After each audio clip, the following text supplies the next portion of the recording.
The end of sapience.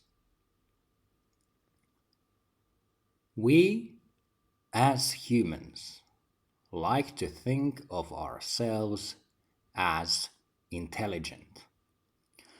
We compare our intelligence to that of other life forms and conclude that they might have instincts and some of them a notion of emotion. But comparing any other animal or plant to us, we are supposedly the intelligent ones. We are supposedly above them in sapience. Homo sapiens, self-aware, and together almost unstoppable. Unless we stop ourselves through nuclear holocaust or a laboratory-made supervirus bent on destruction. So, all environmental threats like solar flares and asteroids aside, what could we as humans do to ensure our next step in evolution is not mad, mutually assured destruction, extinction? We take control of natural selection and remove the things that have clouded our vision. We remove the things that cause the most harm to mankind, and we remove what hinders our ascendance to a higher state of thinking. So what is it I propose us to remove from our gene pool forever? Emotion and feelings. Emotion and feelings are causing many disparities between many communities. Without emotion or feelings, embracing new ideas would be more effortless.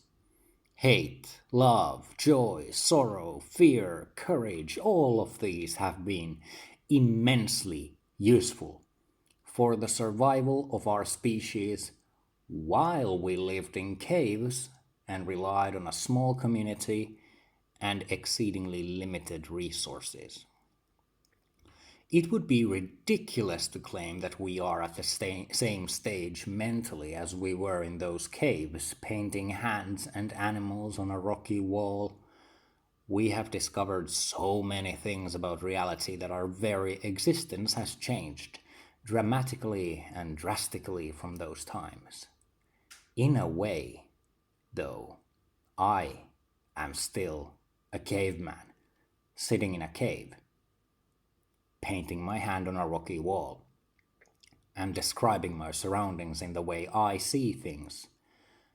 But philosophically and scientifically speaking, a person today has more general knowledge about existence and what it means to discover new things. We might no longer be expert survivalists individually, but as a collective, we can build concrete hives and move nature itself out of our way to provide a more comfortable life for the entirety of mankind. Why then would I propose that the removal of emotion and feelings would benefit us as a species? Because most, if not all of our quarrels, from wars to feuds and arguments, are driven by emotion. We want what others have. We don't agree with their worldview. We base a response on belief rather than science. I also want to point out that the very thing we coined to combat the intermission of emotion and feelings, our beloved, trusted, and test-oriented scientific method, is insanity. I was told the definition of insanity is doing the same thing in the same way over and over again, expecting a different outcome. The scientific method follows this very principle. We test things over and over again, expecting a different outcome. And when the outcome of a test is the same as a previous one, We claim we have found a fact, a scientific fact. How many times have we found this so-called fact only for another test to be performed, and this new way of testing destroying a previous fact completely? This is the fundamental problem with our scientific method. In the pursuit of answers, we have only found more questions, and there is no end in sight. In the name of efficiency, productivity, and the pursuit of a unified mankind, I propose that we focus our efforts on the study of genes and DNA to find what drives the formation of individual thought, and to cut ties to emotions and feelings, to reduce the number of people that hold us back through emotional dogma. Now, I am not advocating genocide or a forced belief system that emotions are illegal or taboo.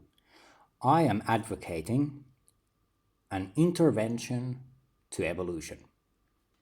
We did it to wolves, and now we have a variety of dogs bred for specific purposes. So why not do that with humans?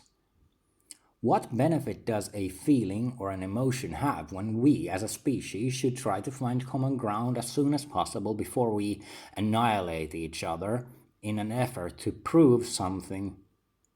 Stop thinking of us and them. Start thinking of a way to make us and them the one and the same. Individuality has driven many inventions and given us a more comfortable existence. Let us relish in that and accept it as the way of the past. But now, we really should be looking to the future more than ever before it is too late, and figure out a way to rise above sapient. Rise above what we call Homo sapiens. Let us speed up evolution through decision and our supposed free will. Let us become a machine, a cold, calculating, logical, and unified machine. No more Homo sapiens sapiens. No more cry, no more hate, no more fear, no more dogma. Only logic. Let us take the first steps to control the evolution of thought and become one, Homo logicus, the logical human, free of the boundaries of emotion.